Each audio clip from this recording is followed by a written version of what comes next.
Assalamu alaikum.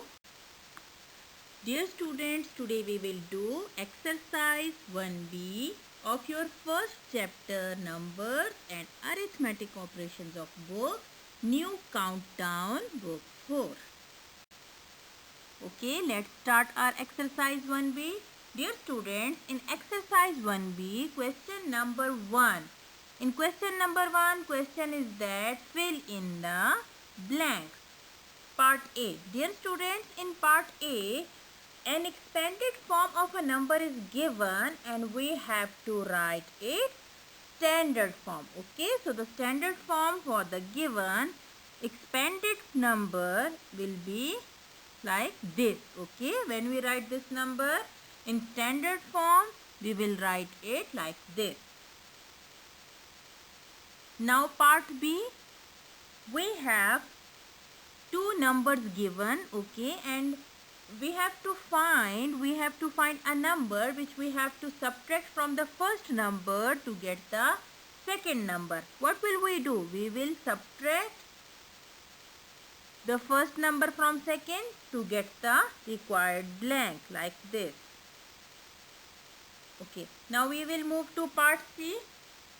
In part C, the statement is 100 more than this given number. Okay, a number is given and we have to find the number which is 100 more than. Dear students, more than means you have to just add these two numbers. When we add two numbers, we will get the answer like this. This will be our required answer.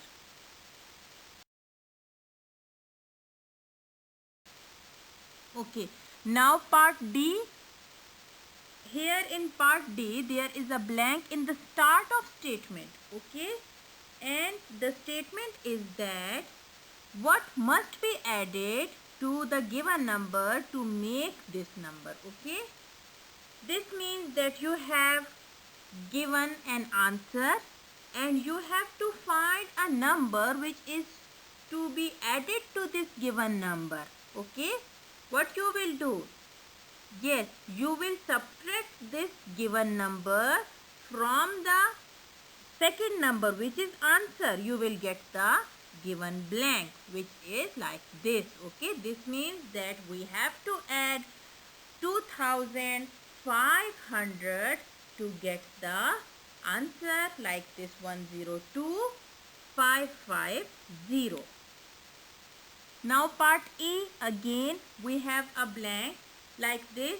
What should be subtracted from this number to get the answer like this? This means that we have to subtract this number. Okay. Now we will move to question number 2. Dear students, question number 2 is that state whether the following are true or false. In part A, we have three numbers given and the answer is also given. Okay, this means that when we add these three numbers, we will get this number which is given. Let's check.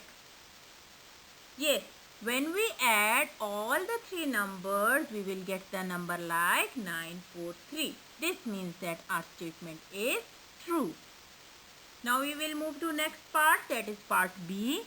In part B, the statement is that 400 more than this number is this. Okay, this means that when we add 400 to the number like 69843, whether we will get the answer 69443 or not, let's check.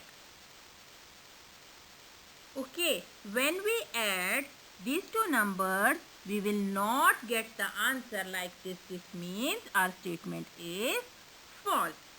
Okay, now part C. In part C, the statement is 7000 less than this given number is this. Again, we have to subtract. Less than means subtraction. We have to subtract 7000 from the given number and we will check whether we will get this answer or not. Yes, we will get the same answer. So this means that the given statement is true.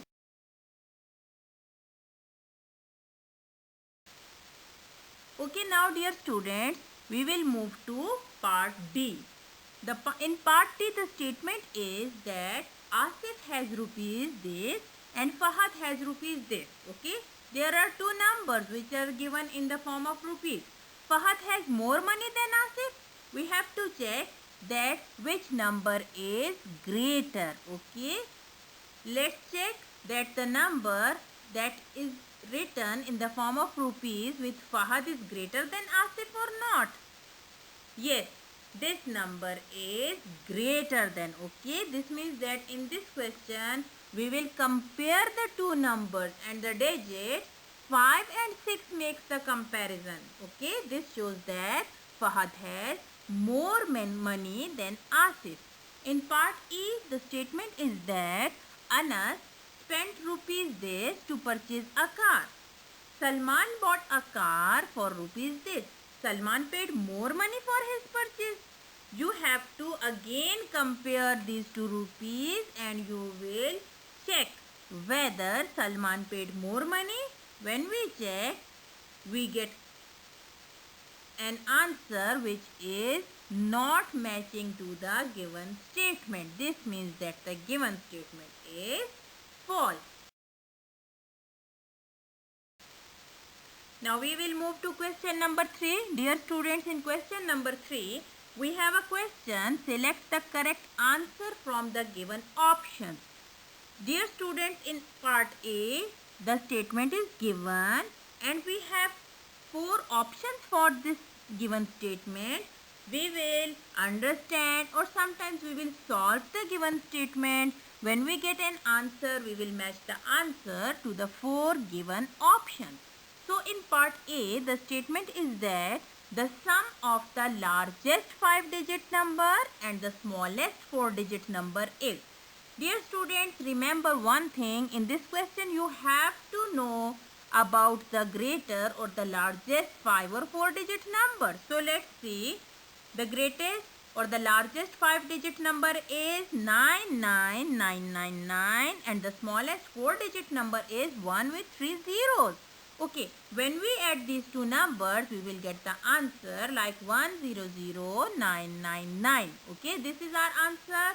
Now we will match this answer to our given options. Yes, we will get this option at second number. This means the option at second number is correct. Now we will move to part B. In part B, the statement is that two numbers are given and we have to add these two numbers. When we add two numbers, we will get an answer. Okay. After getting the answer, we will match to the given option. So let's see what will be our answer. Yes, when we add the two numbers, we will get answer like this. Now we will match it to the given options. Yes, the option at first number is correct. Now part C. Dear students, in this part C, we have 3 numbers given and we have to add these 3 numbers. Let's see. When we add these 3 numbers, we will get the answer like this. 2, 5, 8, 9. Now we will match this answer to the given options. 2, 5, 8, 9. Yes, the option at 4th number. Okay. The option at 4th number is correct. Now we will move to part D. In part D, the difference between given two numbers is equal to. Difference means that we have to subtract these two numbers. When we subtract these two numbers, we will get the answer like this. Now at this stage, we will match our answer from the given 4 options. Yes, we will get the option 3 as a correct option. Yes, we will get the answer. Now we will match the answer to given options. Okay. When we match, then yes, we will get the option at first number is correct. Okay, dear students, now this is the end of our today's lesson. Thank you so much and have a nice day ahead.